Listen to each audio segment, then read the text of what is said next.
The output here is one big Punjabi wedding. What do we do in Bombay? That's all we have. Today the producers, they feel like, oh, I signed a check, so I own you. Sugar baby and sugar baby, sugar baby and sugar baby. I feel Chennai is far more professional. I think it's a lot more, the respect for music and musicians is much more. How he converted and how he embraced the faith. We became friends before we became colleagues.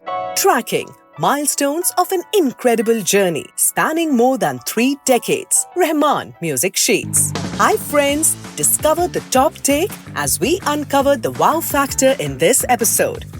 Do watch it till the end to grab this musical moment of the day.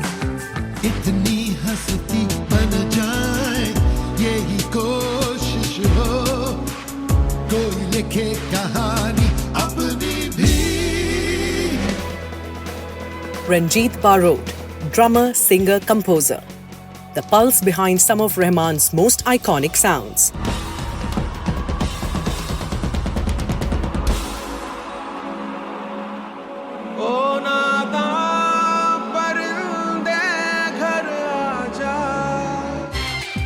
Their partnership began with Bombay in 1995.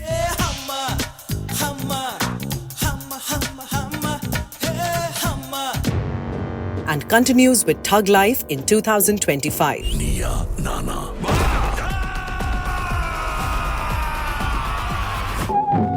Ranjit Barot, born into heritage. His mother Sitara Devi, hailed by Tagore as the Queen of Kathak.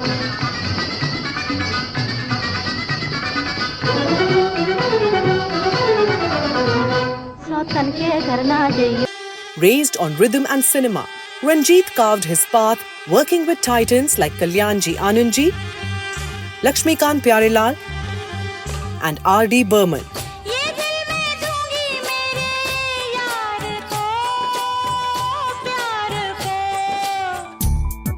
With Rahman, he created magic. From Min Sara Kanavu or Sapne in 1997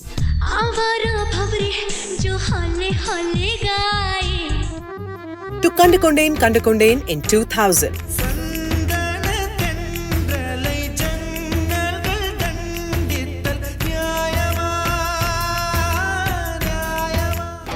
Sivaji the Boss in 2007.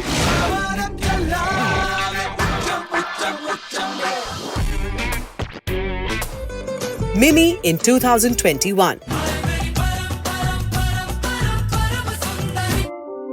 For 99 songs, Rahman's debut as producer, Ranjit even faced the camera. एक गाना दुनिया बदल सकता है.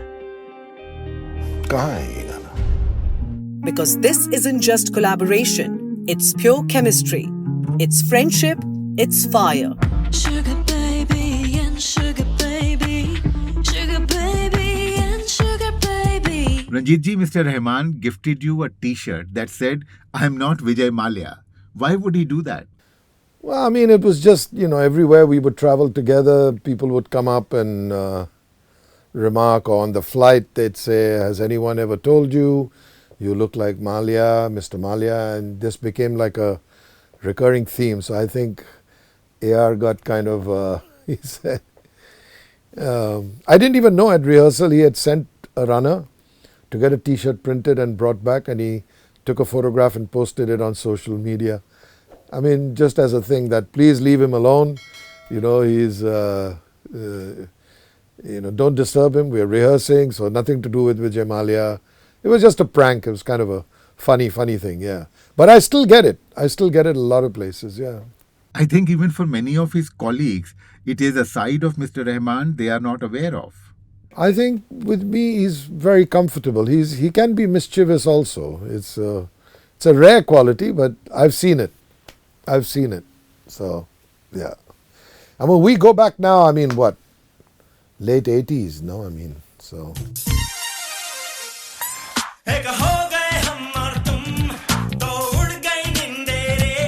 Humma Humma, the iconic track from Bombay. The first time Rahman and Ranjit came together. What followed was unexpected. No music, no beats, just conversations. Rahman, known for his silence, his shy nature, opened up to Ranjit. Ranjitji, Mr. Rahman is known to be a very quiet person. But when you reached his studio, I believe both of you just kept talking, no work. How was that? Well, no, I mean, it was just, I was very, very, I mean, he played me the track and it was amazing. I knew the potential that the song had. But we got, it had been a while since we had met, so we got into discussing life and music, and he told me about his journey, how he converted and how he embraced the faith and what circumstances led to it. He told me about his childhood. We were sharing our life stories with each other, and we became friends before we became colleagues, and I think we're still the same, really. The fact that I can work with him is a bonus. Really, he's a dear friend and somebody I respect and admire tremendously. He's one of a kind. So Mani Ratnam ji would come and he saw that we were busy chatting. We didn't get any work done the first day, and then it's only the next day that I kind of started working on the song. But when Mr. Mani Ratnam saw both of you just talking and not working and the outcome was zero, did he get upset, angry? Well, Mani ji has a supreme mind, and he knows that happy people make happy music, Very few directors understand the dynamics of what goes into creating magic. Magic doesn't come from suppression and from dictatorship and those kinds of things. Magic doesn't happen if you treat your work environment like a, office job. It's not that. It's more than that. You have to wait for the muse. You have to wait for an idea to come, and then you explore it. And so Mani ji is a supreme mind, but he knows that what he needs to extract from his team, he has the right amount of how to give you leeway, how to discipline you. So these are all special qualities, So he was very, very, very sweet, and he just left us alone and he went home.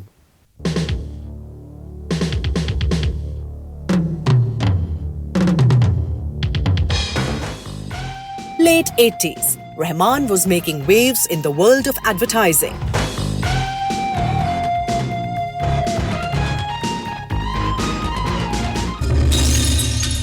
A reclusive genius known for his melodies in 30-second stories.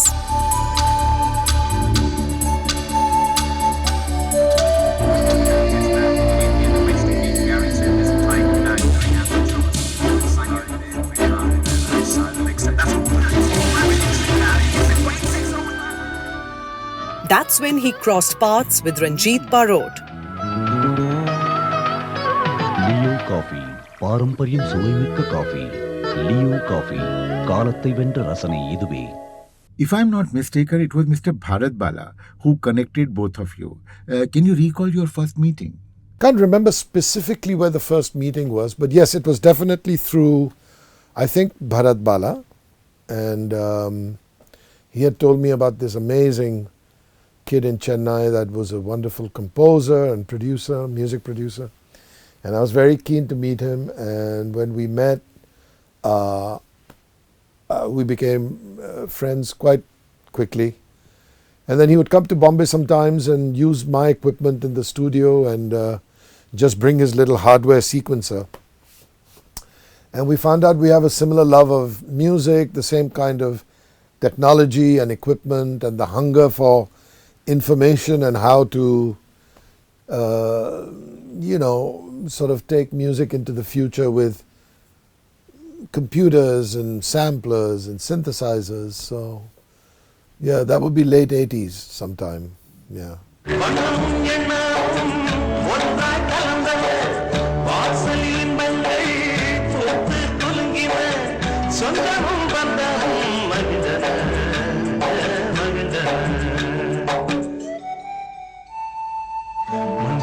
பொங்கியதை பொங்க Did you work on any advertising film together? No, I mean, we never did any ad films together. We just remained friends, and then there was a small corporate show I was playing where he was the chief guest. And he heard me play. There was me, Shankar Mahadevan, and my friend Sridhar Parthasarthi on Mridangam. We were doing a concert, and he really, really loved it. Came backstage and told me, listen, I've never heard drums like this. I'm doing a film with Mani Ratnam ji. Would you come and work on the rhythm section for one of the songs? And that turned out to be Humma. That's the first time I collaborated with him, yeah. Humma, humma, humma, humma, humma, hey humma. She echoed in Bombay, a child's voice in Rahman's chorus, born to melody, Sujata Mohan's daughter. But her journey, her voice, entirely her own. Shweta Mohan, not just a legacy, a force. Full interview, uncut, uncensored. Rahman Music Sheets. Only on O2 India. Streaming now on YouTube. Find its link in the description. How did Humma Humma evolve? Was the harmony already there? No, it was just a bass line, the main bass line. Dum, dum, dum, dum, dum, dum, dum, dum, dum, dum, dum, dum. It was that with the vocal guide melody, and that was pretty much it. And then I set up the drums and the intro, and I went and programmed everything on my sequencer. And when I was working on the track, there was a little room outside the main studio where I set up. And the next day Mani Ratnam ji came and he said, would you mind if I just sat and watched you work? I want to see. And he wanted to hear what was going on, And it's incredible, insightful. Other directors would be like, okay, come on, I'm paying you. What's happening? How much work is done? But Mani ji just sat and watched me for about half an hour, 45 minutes, and then got up and respectfully left. He just wanted to see the process and hear some of the sounds I was working with. So it was really, really a very different experience for me from Bollywood, from the Bombay film industry. People here don't have that kind of patience and that kind of sensibility at all. It doesn't exist. Ranjitji, you work with stalwarts like Mr. Lakshmikant Pyarelal, Mr. R.D. Burman, but you don't work with Hindi film music directors of today. Why? And what is it that's different between Hindi and Tamil film industries? I feel Chennai is far more professional. I think it's a lot more, the respect for music and musicians is much more. Here it's run by businessmen who have no respect for music. See, I grew up at a time when I used to work with Lakshmikant Pyarelal ji, and I did a little work with R.D. Burman, but producers were producers. They came on the set and they were very respectful because eventually we have to make magic for them. It's for their film. And it was a very different time in the 80s and late 70s, and even, till the late 80s. I did a lot of film work, and it was always a wonderful experience, Like Boni Kapoor's father, Surinder ji, he would call me up at home. He said, "Tu aa raha hai ki nahi recording mein?" So I said, "Yeah, sir, it's your recording. I'm coming today." He said, "No, the reason I'm asking is because I'm getting my wife to make biryani. And I need to know how much to bring. So are you coming?"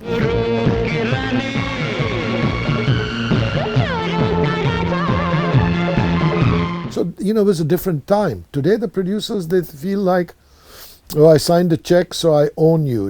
It's like, stand up, sit down. That doesn't work with musicians. It's not a good thing to do that with people because nobody respects that, and you will never get good work out of someone like that. So there's a huge, huge difference, and I know I don't have any bridges left with the industry here, so I don't care what I say. I'm done with the whole system. So I found a vast difference, and I think also because working with AR, it's you're already entering an atmosphere that's peaceful, and AR himself has proven, the kind of music he makes. So the directors never really gave him any sort of, there was a lot of freedom.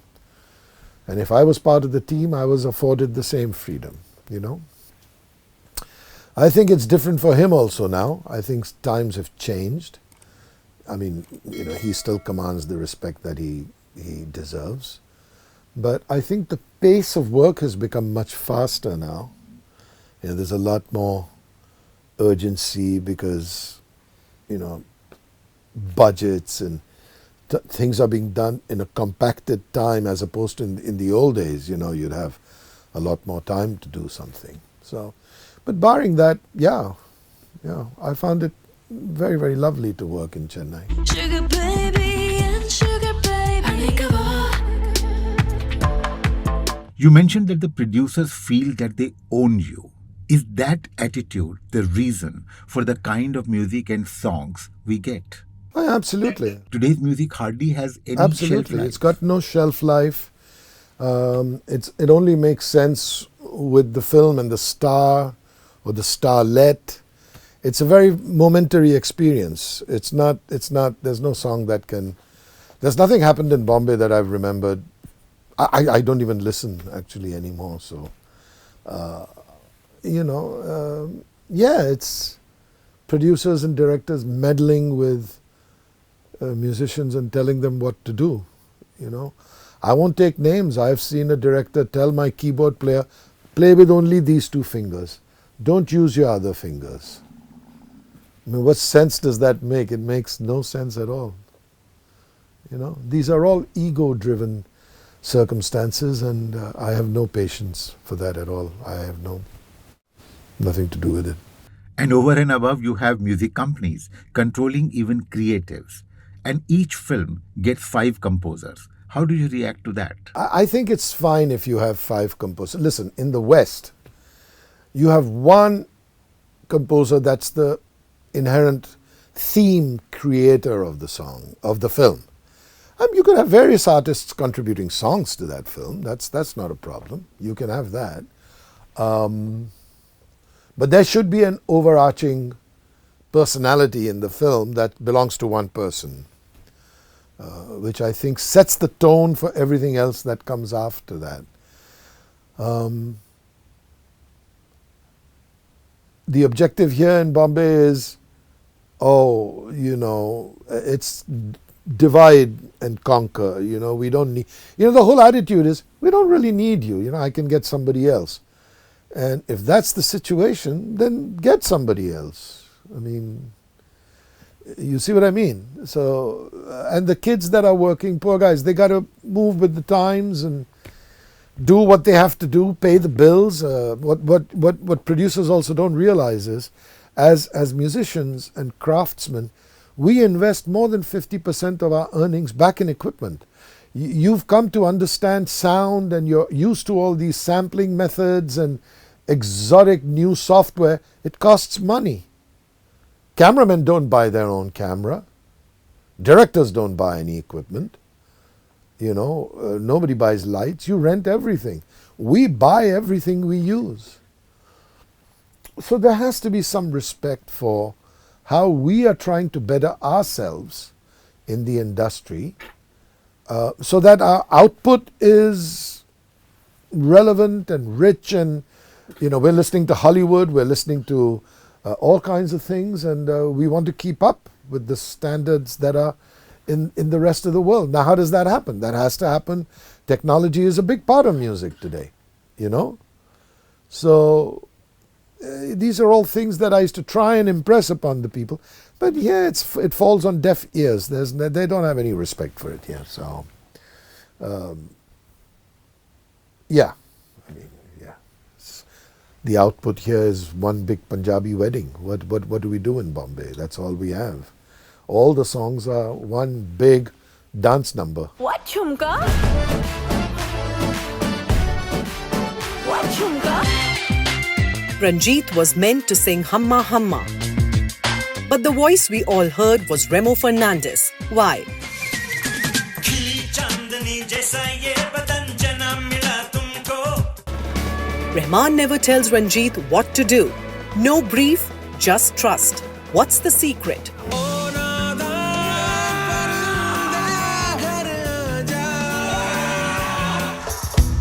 With stories and emotions that shaped their music, Ranjit Barot returns in our next episode. Stay with us. Maya Maya, gulabi tare chunne tare chun. Maya Maya. AR himself has proven, the kind of music he makes. I think it's different for him also now. I think times have changed. I mean, he still commands the respect that he deserves. But I think the pace of work has become much faster now. There's a lot more urgency because, budgets and things are being done in a compacted time as opposed to in the old days, you'd have a lot more time to do something. Do you agree that this indeed was the moment of the day? Is your choice different? Whatever your mind says, write it in the comments section below. We will be waiting. Subscribe to our YouTube channel, press the bell icon and stay entertained.